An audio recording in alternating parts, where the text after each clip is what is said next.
আরশের চেয়ে দামি দেখিবে যদি,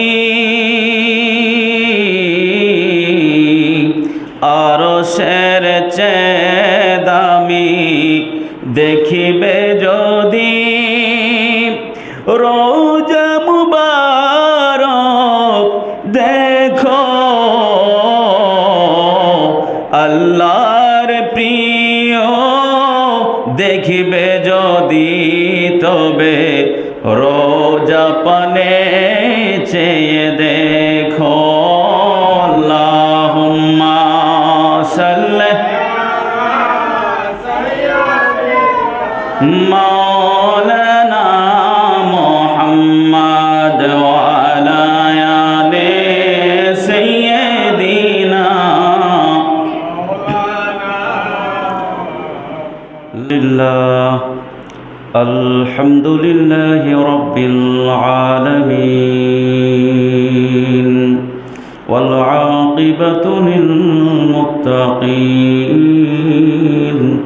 والصلاة والسلام على من كان نبيا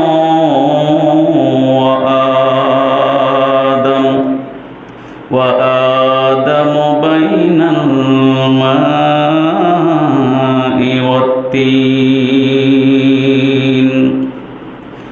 وعلى آله وأصحابه وأهل بيته وعترته وشهداء محبته وعلماء أهل السنة والجماعة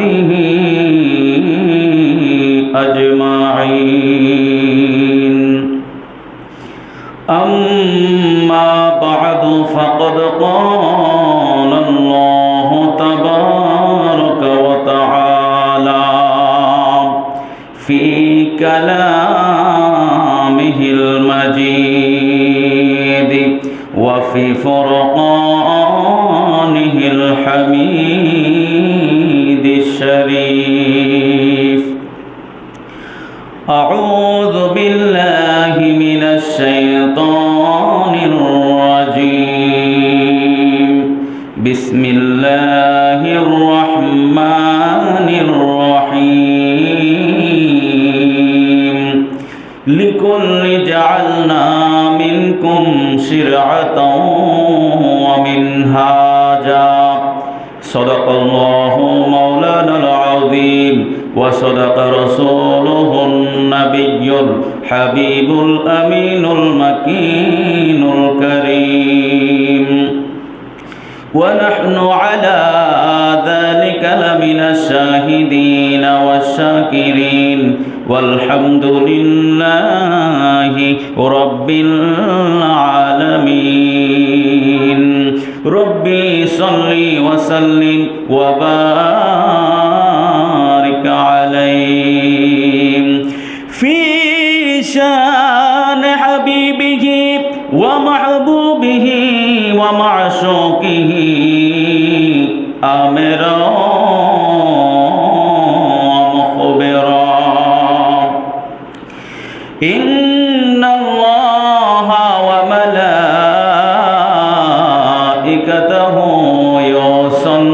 يصلون على النبي يا أيها الذين آمنوا صلوا عليه وسلموا تسليما. اللهم صل على مولانا محمد وعلى آل سيدنا مولانا معاذ. اللهم صل على سيدنا مولانا محمد وعلى آل سيدنا.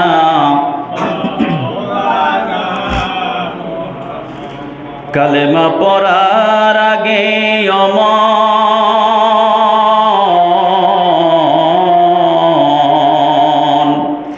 জাহান্নামের কিনারায়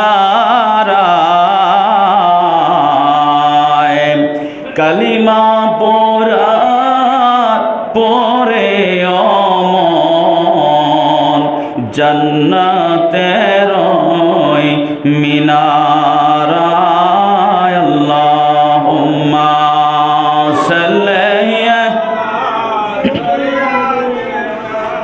মাওলানা মুহাম্মদ ওয়ালা আলি সাইয়্যিদিনা এর চেয়ে দামি দেখিবে যদি আরশের চেয়ে দামি দেখিবে যদি রোজা মুবারক দেখো আল্লাহর প্রিয় দেখিবে যদি তবে রোজা পানে চেয়ে দেখো আল্লাহুম্মা সাল্লি মাওলানা মুহাম্মদ ওয়ালা আলি সাইয়্যিদিনা ইলাহা ইল্লাল্লাহ লা ইলাহা ইল্লাল্লাহ লা ইলাহা ইল্লাল্লাহ লা ইলাহা ইল্লাল্লাহ লা ইলাহা তুই আমারে ডাকে রে বান্দা তুই আমারে ডাক তুই আমারে ডাকে রে বান্দা তুই আমারে মন ভরিয়া ডাকলে আমায় মন ভরিয়া ডাকলে আমায় গোনা পাবি মা তুই আমারে ডাকে রে বান্দা মারে ডাক তুই আমারে ডাকে রে বান্দা ডাক ডাইকা হইলে নলি যিনি রসুল আযম নামাজার শুনি ডাইকা হইলেন ওলি যিনি রসুল আযম নামাজার শুনি বেলায়েতের আলো দিয়ে বেলায়েতের আলো দিয়ে উজ্জ্বল হয় বাগদাদ তুই আমারে ডাকে রে মোহাব্বতে মারে ডাক বলুন তুই আমারে ডাকে রে বান্দা মারে ডাক হায়রে মন ভরিয়া ডাকলে আমায় মন ভরিয়া ডাকলে আমায় গোনা পাবি মা তুই আমারে ডাকে রে বান্দা মারে ডাক রে তুই আমারে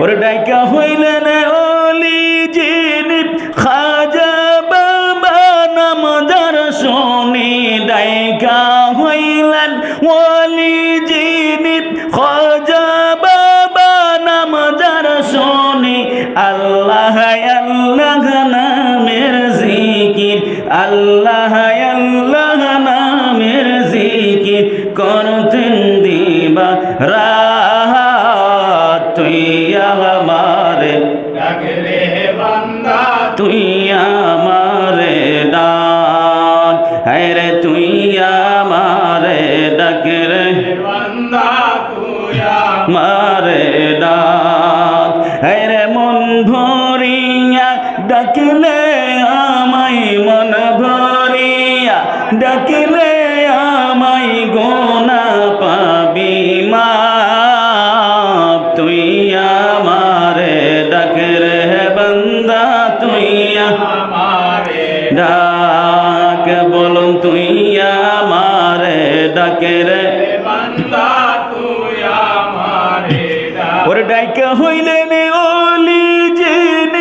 আহমদুল্লাহ নাম যার শোনে ডাইকা হইলেন ওলি যিনি আহমদুল্লাহ নাম যার শোনে শত শত অলি বানায় শত শত অলি বানায় মাঝ ভান্ডারি পাক তুই আমারে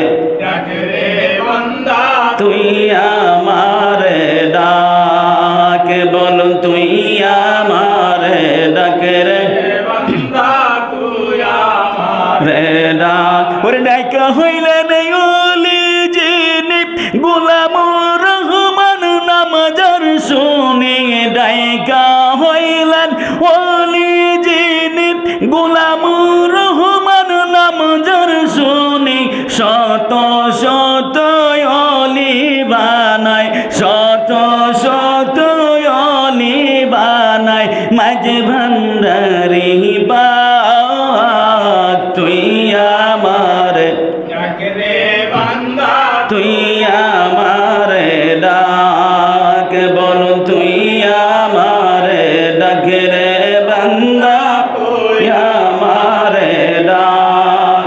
আলহামদুলিল্লাহ, মহান আল্লাহ পাক রব্বুল আলামিনের দরবারে লাখো কোটি শুকরিয়া, অগণিত শুকুর ও সুযোগ, যিনি দয়া করে মায়া করে মেহেরবানি করে ভালোবেসে দুনিয়ার সকল কর্মব্যস্ততা বন্ধ করে আল্লাহর ঘর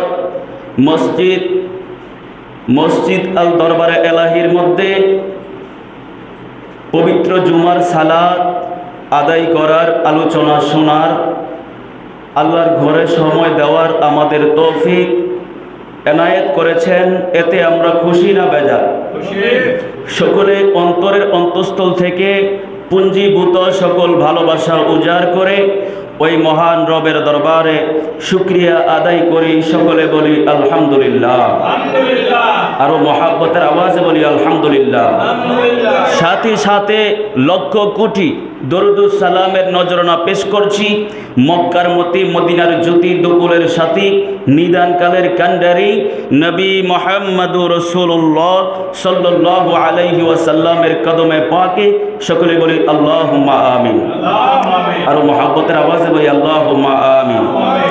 আমি আজকে সর্বপ্রথম কুরআনুল কারীম থেকে সূরা মায়েদার 48 নং আয়াতে কারিমা তেলাওয়াত করেছি। এই আয়াতে কারিমার প্রসঙ্গেই আমি আপনাদেরকে কোরআন হাদিসের আলোকে কয়েকটি কথা আপনাদের খেদমতে পেশ করব। মদিনাওয়ালার রসুল যেন মদিনার পাওয়ার হাউস থেকে দয়ার নজর করেন। সকলে বলুন আমিন। আর মহাব্বতে বলুন আমিন। আমি মূল আলোচনার দিকে চলে যাচ্ছি। আউযু বিল্লাহি মিনাশ শাইতানির রাজীম। বিসমিল্লাহির রহমানির রহিম। লিকুল্লি জাআলনা মিনকুম শিরআতাও ওয়া মিনহাজা। সাদাকাল্লাহু মাওলানাল আযীম ওয়া সাদাকা রাসূলুহুন নাবিয়্যুল হাবিবুল আমিনুল কারীম ওয়া নাহনু আলা যালিকা লামিনাশ শাহিদিন ওয়াশ শাকিরিন ওয়ালহামদুলিল্লাহি রাব্বিল আলামিন। সকলে বলি আলহামদুলিল্লাহ। আর মুহাব্বতের আওয়াজে বলি আলহামদুলিল্লাহ। আল্লাহ পাক রব্বুল আলামিন আমাদেরকে দুইটা পথের দিক নির্দেশনা দিচ্ছেন। আল্লাহ তাআলা কুরআনুল কারীমে বলতে লাগলেন লিকুল্লি জাআলনা, আমি প্রত্যেকের জন্য করে দিয়েছি শিরআতাও ওয়া মিনহাজা, দুইটা পথ। কয়টা পথ?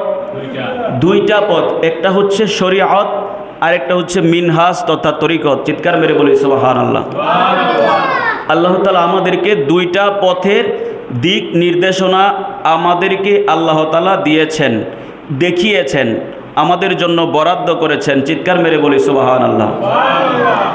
ইহদিনাস সিরাতাল মুস্তাকিম, যেই পথ আমাদেরকে আল্লাহ তাআলা পরিচালিত করেন, আমরা আল্লাহর কাছে দোয়া প্রার্থনা করি সোজা পথ। সেই পথে থাকার জন্য দুইটা পথকে অন্তরে ধারণ করতে হবে। কয়টা পথ? দুইটা পথ, দুইটা রাস্তা অন্তরের মধ্যে ধারণ করতে হবে। একটা হচ্ছে শিরআত, শরীয়ত, আরেকটা হচ্ছে মিনহাজ, তরিকত। চিৎকার মেরে বলি সুবহানাল্লাহ। আমাদেরকে শরীয়তের পায়রবিও করতে হবে, তরিকতের পায়রবিও করতে হবে। এখন অনেকে শরীয়ত মানে তরিকত মানতে চায় না। শরীয়ত যেভাবে কোরআনে বর্ণিত রয়েছে, তরিকতের কথাও কোরআনে বর্ণিত রয়েছে। আমি সেই দিকে মনোনিবেশ করছি।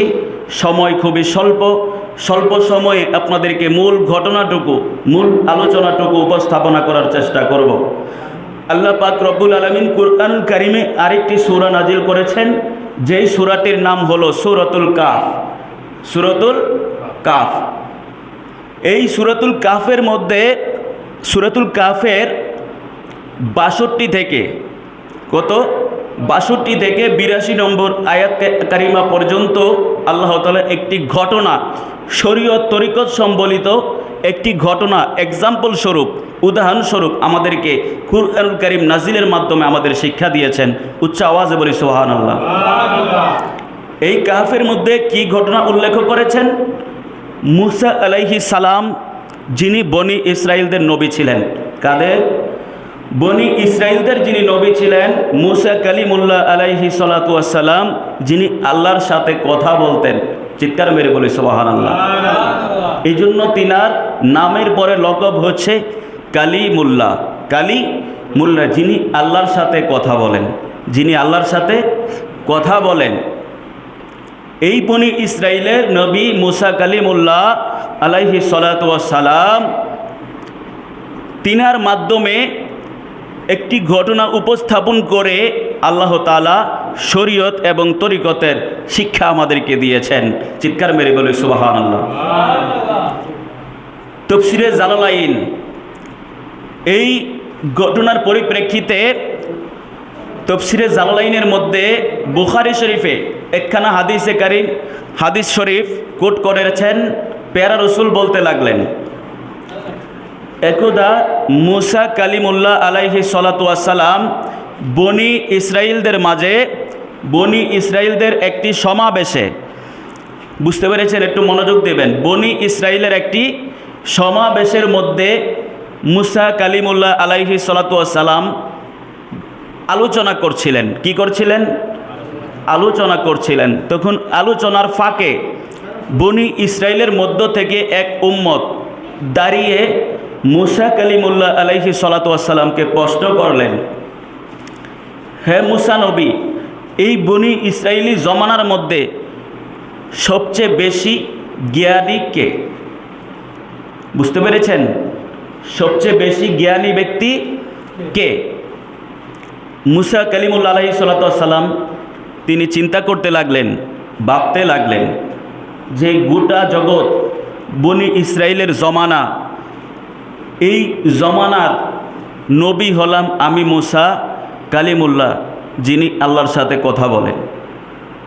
এখন পুরা জগৎ তিনি সায়ের করে দেখলেন যে যেই জমানায় আমি নবী, আমার থেকে জ্ঞানী তো আর অন্য কেউ হতে পারে, যেহেতু আমি স্পেশাল আল্লাহর পক্ষ থেকে নেয়ামত। কথা কোন ঠিক না? সেই কথা ভেবে মুসা কালিমুল্লাহ আলাইহি সালাতু ওয়াস সালাম ওই বনি ইসরাইলের উম্মতের প্রশ্নের জবাবে তিনি বললেন, আমি সবচেয়ে জ্ঞানী, আমি সবচেয়ে জ্ঞানী। এইখান থেকে একটা মাসালা আমাদের জেনে রাখতে হবে যে যে যত বেশি জ্ঞান অর্জন করুক না কেন, কিন্তু সে কখনো নিজেকে অধিক জ্ঞানী মনে করা, এটা হচ্ছে আল্লাহর শানের খেলাফ। বুঝতে পেরেছেন? অধিক জ্ঞানী হচ্ছে, সর্বজ্ঞানী হচ্ছে কে? আল্লাহ। এখন আপনি যদি নিজেকে সর্বজ্ঞানী মনে করেন, তাহলে সেটা আল্লাহর শানের খেলাফ হয়। আল্লাহ তাআলা মুসা কালিমুল্লাহ, যেহেতু আল্লাহর স্পেশাল বান্দা, স্পেশাল নবী, সেহেতু স্পেশাল বান্দা, স্পেশাল নবীদেরকে আল্লাহ তাআলা ধীরে ধীরে তাদেরকে পরিপূর্ণতা দান করেন। সুবহানাল্লাহ। তেমনিভাবে আল্লাহ তাআলা মুসা কালিমুল্লাহ আলাইহি সালাতু ওয়াস সালামের এই জবাবে আল্লাহ তাআলা একটু রাগান্বিত হয়ে গেলেন। বুঝতে পেরেছেন? রাগান্বিত হয়ে গেলেন। মুসা কালিমুল্লাহ আলাইহিস সালাতু ওয়াস সালাম তিনি বলতে পারতেন যে এই জমানার মধ্যে অধিক জ্ঞানী কে, এই ব্যাপারে আল্লাহ তাআলাই ভালো জানেন। এই কথাটা বললেই কিন্তু সমাধা হয়ে যেত, কিন্তু না, আল্লাহ তাআলা এইখানে একটা শিক্ষা দেওয়ার জন্য মুসা কালিমুল্লাহর মাধ্যমে এই কথাটা বের করেছেন, যাতে ভবিষ্যতে কোনো কেউ যাতে ওইভাবে জ্ঞান নিয়ে ফখর না করে, জ্ঞান নিয়ে অহংকার না করে, এই শিক্ষা দিতে গিয়ে আল্লাহ তাআলা মুসা কালিমুল্লাহ আলাইহিস সালাতু ওয়াস সালামের কাছে ওহী প্রেরণ করলেন। হ্যাঁ মুসা কালিমুল্লাহ আলাইহিস সালাতু ওয়াস সালাম, তুমি যে বলেছ বনি ইসরাইলের জমানায় তোমার থেকে কেউ অধিক জ্ঞানী নেই, হ্যাঁ মুসা কালিমুল্লাহ, তোমার এই কথায় আমি বড় কষ্ট পেয়েছি, আমি রাগান্বিত হয়ে গেছি। তোমার থেকে আরও এক ব্যক্তি জ্ঞানী আছে যে তোমার থেকে অধিক বেশি জ্ঞান রাখে। ওই ব্যক্তি, তুমি দুই সমুদ্রের সঙ্গমস্থলে গেলে ওই বান্দার দেখা পাবে, সাক্ষাৎ পাবে। সুবহানাল্লাহ। মুসা কালিমুল্লাহ, দুই সমুদ্রের সঙ্গমস্থলের মধ্যে চলে যাও, যেখানে গেলে আমার এক বান্দা তুমি পাবে। সেই বান্দার কাছে গেলে দেখবে সেই বান্দার নিকট আমি আল্লাহ এমন জ্ঞান দান করেছি যেই জ্ঞান আমি তোমাকে দান করি নাই, এমন জ্ঞান আমি তোমাকে দান করেছি যেই জ্ঞান আমি তাকে দান করি নাই। অতএব তোমার থেকে জ্ঞানী ওই বান্দা। চিৎকার বেড়ে বলি সুবহানাল্লাহ। মুসা কালিমুল্লাহ আলাইহিস সালাতু ওয়াস সালাম আল্লাহ পাকের দরবারে আরজ করতে লাগলেন, এ মাবুদ, এ রব্বে করিম, যিনি আমার থেকে অধিক জ্ঞানী, যার নিকট আমার থেকে বেশি জ্ঞান লিপিবদ্ধ রয়েছে, যার মধ্যে নিহিত রয়েছে, তার কাছ থেকে আমি মুসার জ্ঞান অর্জন করার দরকার। আল্লাহু আকবার। মুসা কালিমুল্লাহ বলতে লাগলেন, মাবুদ, ওই বান্দা, ওই স্পেশাল বান্দা, যে বান্দার উপর আপনার স্পেশাল জ্ঞান রয়েছে, যিনি আমার থেকে অধিক জ্ঞানী, ওই বান্দার একটা দিশা দেন, ওই বান্দার একটা ঠিকানা আমাকে দিয়ে দেন, যাতে ওই বান্দার নিকট গিয়ে যে জ্ঞান আপনি দান করেছেন আমার থেকে অধিক, ওই জ্ঞান যেন আমি মুসা কালিমুল্লাহর কি জীবনে নসিব হয়। আল্লাহু আকবার। আল্লাহ তাআলা মুসা কালিমুল্লাহকে বলতে লাগলেন, হে মুসা কালিমুল্লাহ, তুমি কি করো? তুমি একটি তরতাজা মাছ ভাজি করে থলিয়ার মধ্যে নিয়ে তুমি ওই সাগরের সমুদ্রের পার দিয়ে তুমি কি করতে লাগো? তুমি সফর করতে থাকো। যেখানে গিয়ে ওই থলিয়ার ভাজা মাছটি যখন কি হয়ে যাবে, ভাজা মাছটি যখন জীবন্ত হয়ে পানির মধ্যে ছুটে চলে যাবে, যেই জায়গায় ভাজা মাছটি জীবন্ত জিন্দা হয়ে যাবে, ওই জায়গায় তুমি আমার ওই স্পেশাল বান্দার সন্ধান পেয়ে যাবে। আল্লাহু আকবার। তখন কি করলেন? মুসা কালিমুল্লাহ আলাইহিস সালাতু ওয়াস সালাম তিনার এক খাদেম নিলেন সাথে। ওই খাদেমের নাম ছিল ইউশা ইবনে নুন। কি? ইউশা ইবনে নুন। ইউশা ইবনে নুনকে সাথে নিয়ে তিনি রওনা হয়ে গেলেন। একটা মাছ ভাজি করে থলিয়ার মধ্যে নিয়ে তিনি সমুদ্রের পার দিয়ে তিনি হাঁটতে লাগলেন। হাঁটতে হাঁটতে হাঁটতে হাঁটতে গোটা দিন চলে গেল, 12 ঘন্টা অতিক্রম হয়ে গেল। রাত্র চলে গেল, রাত্রও অতিক্রম হয়ে গেল। রাত্র অতিক্রম হয়ে যাওয়ার পর যখন সকাল হয়ে যাচ্ছে, ওই মুহূর্তে মুসা কালিমুল্লাহ আলাইহিস সালাতু ওয়াস সালাম একটি পাথর খণ্ডের মধ্যে হেলান দিয়ে ঘুমিয়ে পড়েছিলেন। সুবহানাল্লাহ। হেলান দিয়ে ঘুমিয়ে পড়েছিলেন। ইউশা ইবনে নুন খাদেম, তিনি সজাগ ছিলেন। সজাগ থাকার ধরনেই তিনি ওই থলিয়ার মধ্যে যে মাছ, মুসা কালিমুল্লাহ যখন শয়নরত অবস্থায়, ইউশা ইবনে নুন জাগ্রত অবস্থায়, তখন ওই থলিয়ার মাছটি কী করতে লাগলো? হঠাৎ দেখতেছে মাছটির নড়াচড়া শুরু করে দিল। ইউশা ইবনে নুন কিন্তু এই ব্যাপারটা জানে না যে মাছ যেখানে জিন্দা হবে সেইখানে স্পেশাল বান্দার সাক্ষাৎ হবে। এটা ইউশা ইবনে নুন জানতো না, যার দরুন ইউশা ইবনে নুন ভয় পেয়ে গেলেন, ভীত সন্ত্রস্ত হয়ে গেলেন। মাছ যখন নড়াচড়া শুরু করতে লাগলো, এক পর্যায়ে দেখা যায় এমন নড়াচড়া, হুট করে থলিয়া থেকে মাছটা লাফ দিয়ে সমুদ্রের মধ্যে পড়ে গেল। চিৎকার মেরে বলি সুবহানাল্লাহ। যেই মাত্র সমুদ্রের মধ্যে পড়ে গেল, সমুদ্রের যেই পথ দিয়ে মাছ যাচ্ছে সেই পথের পানি আল্লাহ তাআলা চলাচল বন্ধ করে দিলেন। এবং শুধু তাই নয়, সেই পথে পানি চলাচল বন্ধ করে দিয়ে এমন একটি সুরঙ্গের অবস্থা হলো, মাছ যেই দিকে যাচ্ছে এইদিকে একটা সুরঙ্গের মতো রাস্তা হয়ে গেছে। সুবহানাল্লাহ। এটা কিন্তু আমার কথা না, এটা কোরআনের কথা। বুঝতে পেরেছেন? কোরআনের কথা। এটা আল্লাহ পাকের পক্ষ থেকে মুসা কালিমুল্লাহর কাছে একটি স্পেশাল মুজিজা। চিৎকার মেরে বলি সুবহানাল্লাহ। তাহলে মুর্দা মাছ, ভাজাকৃত মাছ, যেটা তেলে ভেজে যেটাকে ভাজি করে ফেলেছে, এমন মাছও জিন্দা করার ক্ষমতা রাখেন কে? আল্লাহ। এতে বিশ্বাস রাখার দরকার আছে কি নাই? আরো মহাব্বতের আওয়াজে বলুন, আছে কি নাই? এখন অনেকে যারা আল্লাহর স্পেশাল বান্দা, যারা আল্লাহর আউলিয়া, তারা মরার পরে কবরের মধ্যে জিন্দা রাখে কে? আল্লাহ। এখন এই কথা আমাদের বিশ্বাস হয় না। কেন হয় না? কারণ আমাদের মূল জায়গায় সমস্যা, আমাদের ইমানের মধ্যে সমস্যা, আমাদের অন্তরের মধ্যে সমস্যা, যার কারণে আমরা ওই জ্ঞানটা আমরা অনুধাবন করতে পারি না। কারণ আল্লাহ তাআলা বলে দিয়েছেন, ওমা ইয়াশউরুন ওয়ালাকিল্লা ইয়াশউরুন, যে আমার যারা স্পেশাল বান্দা তাদেরকে কবর জগতে আমি কিভাবে জিন্দা রাখি, তাদেরকে রিজিক প্রদান করি, সেটা তোমরা কখনো অনুধাবন করতে পারবে না। তোমার পঞ্চ ইন্দ্রিয় দিয়ে তোমরা কখনো ওই বান্দার খবর অনুধাবন করতে পারবে না। একজন প্রশ্ন করেছেন যে হুজুর, আল্লাহর ওলি, আল্লাহর স্পেশাল বান্দা যদি কবর জগতের মধ্যে জিন্দা থাকে, আপনি বলেন তাদেরকে রিজিক প্রদান করে, তাহলে হুজুর সেখানে বাসন নাই, প্লেট নাই, তারা কিভাবে সেখানে খাবার খায়? তাদেরকে কিভাবে খাবার প্রদান করা হয়? তারা কিভাবে খাবার ভক্ষণ করা হয়? চিৎকার মেরে বলি নাউজুবিল্লাহ। তখন উত্তর দেওয়া হলো, তুমি যখন তোমার মায়ের রেহেমের মধ্যে ছিলে, তোমার মায়ের গর্ভে যখন তুমি অবস্থান করেছিলে, 9 মাস 10 দিন, 10 মাস 10 দিন তুমি গর্ভে অবস্থান করেছিলে, সেইখানে তোমার প্লেট কোথায় ছিল? সেইখানে তোমার খানা খাইয়ে দেওয়ার জন্য কে ওইখানে ছিল? সেইখানে তুমি কিভাবে খাবার ভক্ষণ করতে? এই 9 মাস 10 মাস তুমি খাবার ভক্ষণ করেছিলে প্লেট ছাড়া, হাত ছাড়া, কিভাবে করেছিলে? সেটা কার কুদরত? আল্লাহর কুদরত। তেমনিভাবে যারা আল্লাহর ওলি, আল্লাহর স্পেশাল বান্দা কবর জগতের মধ্যে, তারাও তেমনিভাবে আল্লাহর কুদরতিভাবে তারা সেইখানে রিজিক প্রাপ্ত হয়। আল্লাহর পক্ষ থেকে তারা রিজিক প্রাপ্ত হয়ে তারা তাদের ক্ষুধা নিবারণ করে। চিৎকার মেরে বলি সুবহানাল্লাহ। বুঝতে পেরেছেন? তেমনিভাবে মরা মাছটি যখন, বাজা করা মাছটি যখন কি হয়ে গেল? জিন্দা হয়ে গেল। ইউসা ইবনে নুন ভীত সন্তুষ্ট হয়ে গেলেন। যখন মুসা কালিমুল্লাহ আলাইহিস সালাতু ওয়াস সালাম জাগ্রত হলেন, মুসা কালিমুল্লাহ আলাইহিস সালাতু ওয়াস সালাম যখন জাগ্রত হলেন, ইউসা ইবনে নুন সেই ঘটনাটি কি করলেন? সেই ঘটনাটি মুসা কালিমুল্লাহকে বলতে ভুলে গেলেন। কে ভুলাই দিছে? আল্লাহ। তারপরে মুসা কালিমুল্লাহ আবার ওই সকালবেলা ওই প্রস্তরখানা থেকে শয়নরত অবস্থা থেকে জাগ্রত হয়ে তিনি সামনের দিকে আবার রওনা হলেন সেই গন্তব্যস্থলে যাওয়ার জন্য। হাঁটতে হাঁটতে হাঁটতে হাঁটতে অনেক দূর যখন চলে গেলেন, তখন মুসা কালিমুল্লাহ আলাইহিস সালাতু ওয়াস সালাম ক্লান্ত হয়ে গেলেন। কি হয়ে গেলেন? ক্লান্ত হয়ে গেলেন। তখন একটা জায়গার মধ্যে বসে ইউসা ইবনে নুনকে বলতে লাগলেন, হ্যাঁ ইউসা ইবনে নুন, তুমি ওই মাছ বাজি করে নিয়ে এসেছি, সেই মাছটা দাও, একটু খাবার খাই, অনেক ক্ষুধা লেগেছে, একটু ক্ষুধা নিবারণ করি। চিৎকার মেরে বলি সুবহানাল্লাহ।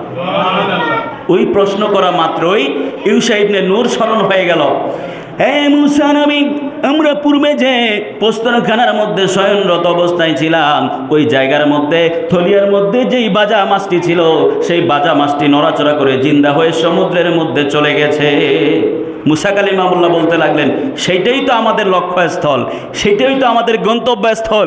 এই স্থলের জন্যই, এই স্থলের দিশার ঠিকানার জন্যই তো আমরা এই সমুদ্রের পথ ধরে হাঁটছি। চলো চলো, আমাদের ওইখানেই যেতে হবে। মুসা কালিমুল্লাহ আবার পূর্বের পথ অনুসরণ করে সেই প্রস্তরখানা যেখানে তিনি শয়নরত অবস্থায় ছিলেন সেই জায়গার মধ্যে গেলেন। সেই জায়গার মধ্যে গিয়ে দেখতে পেলেন একজন সাদা চাদর পরিহিত অবস্থায়, সাদা চাদর মুড়ি দিয়ে একজন ব্যক্তি শয়নরত অবস্থায় আছেন। সুবহানাল্লাহ। তখন মুসা আলাইহিস সালাম তিনি সালাম দিলেন, আসসালামু আলাইকুম। উত্তর আসলো, ওয়ালাইকুম আসসালাম। ওই ব্যক্তি বলতে লাগলেন, এই জনমানবহীন এলাকার মধ্যে, বসতির মধ্যে কে আবার আমাকে সালাম দিচ্ছে? তখন মুসা কালিমুল্লাহ বলতে লাগলেন, আমি মুসা নবী। উনি বলতে লাগলেন, আপনি কি বনি ইসরাইলের মুসা নবী? উনি বলতে লাগলেন, হ্যাঁ আমি বনি ইসরাইলের মুসা নবী। তখন মুসা কালিমুল্লাহ বলতে লাগলেন, আমি আপনার কাছে এসেছি, আল্লাহ পাক আমাকে পাঠিয়েছেন। আপনার কাছে এমন স্পেশাল জ্ঞান রয়েছে যে জ্ঞানটা আমার কাছে নাই, আমার থেকে অধিক জ্ঞান আপনাকে আল্লাহ তাআলা দান করেছেন। এই জন্য কোরআনে পাকে বলেছেন, ওয়াল্লামনাহু মিন লাদুন্না ইলমা, আমি তাকে এমন স্পেশাল জ্ঞান দান করেছি, তাকে আমি এলমে লাদুনি দান করেছি। চিৎকার মেরে বলি সুবহানাল্লাহ।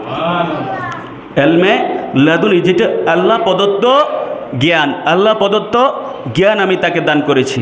তারপরে মুসা কালিমুল্লাহ যখন আরজি করলেন যে আপনার কাছে আমি ওই স্পেশাল জ্ঞান, যেটা আল্লাহ প্রদত্ত জ্ঞান আপনাকে দান করা হয়েছে, সেই জ্ঞান আমি অর্জন করতে চাই, সেই জ্ঞান আমি শিক্ষা গ্রহণ করতে চাই। তখন ওই ব্যক্তি খিজির আলাইহিস সালাম, ওনার নাম কি? খিজির আলাইহিস সালাম, তিনি বলতে লাগলেন, হে মুসা নবী, আমাকে আল্লাহ পাক রব্বুল আলামিন যেই স্পেশাল জ্ঞান দান করেছেন সেটা তোমাকে দান করে নাই। তোমাকে যে জ্ঞান দান করেছেন সরাসরিয়তের, সেই জ্ঞান আমাকে দান করে নাই। অর্থাৎ তোমার জ্ঞানের সাথে আমার জ্ঞান আকাশ পাতাল তফাত। তুমি আমার জ্ঞান অর্জন করতে ধৈর্য ধারণ করতে পারবে না, অতএব তুমি চলে যাও। কোরআনের ভাষায় বলেন, ইন্নাকা লাং তাস্তাতিয়া মাইয়া সবরা, ইন্নাকা নিশ্চয় আপনি, লাং তাস্তাতিয়া কখনোই আপনি ধৈর্য ধারণ করতে পারবেন না, সক্ষম হবেন না, মাইয়া সবর আমার সাথে ধৈর্য ধারণ করতে সক্ষম হবেন না, অতএব আপনি চলে যান। মুসা কালিমুল্লাহ বলতে লাগলেন যে আমি আপনার নিকট আপনার কোনো কাজে কর্মে কোনো আমলে আমি বাধা বিপত্তি সৃষ্টি করব না, বিরোধিতা সৃষ্টি করব না, আপনার সকল কর্মকাণ্ডে আমি সম্মতি প্রদান করব, আমি রাজি থাকব, আমি আপনার সাথেই থাকব। তখন খিজির আলাইহিস সালাম বলতে লাগলেন, ঠিক আছে, আমার কোনো কাজে আমার কোনো কর্মে তুমি কোনো ওজর আপত্তি পেশ করতে পারবে না, যতক্ষণ না আমি তোমাকে বলি, যতক্ষণ না আমি তোমাকে বলি। সকলে বলি সুবহানাল্লাহ। যাই হোক, অনেক লম্বা ঘটনা, সময় হয়তো গণিয়ে এসেছে। ইনশাল্লাহ আগামী জুমায় এইখান থেকে আবার ইনশাল্লাহ আলোচনা করব। কি বলেন? আগামী জুমা থেকে আবার এখানে আলোচনা করব, কারণ সংক্ষেপে একবারে বলে ফেললে আপনারা বুঝতে পারবেন না। আল্লাহ তাআলা আমাদেরকে তৌফিক দান করুক, সকলে বলুন আমিন। এই ঘটনা থেকে, এই আয়াতে কারিমা থেকে আমাদের শিক্ষা কি?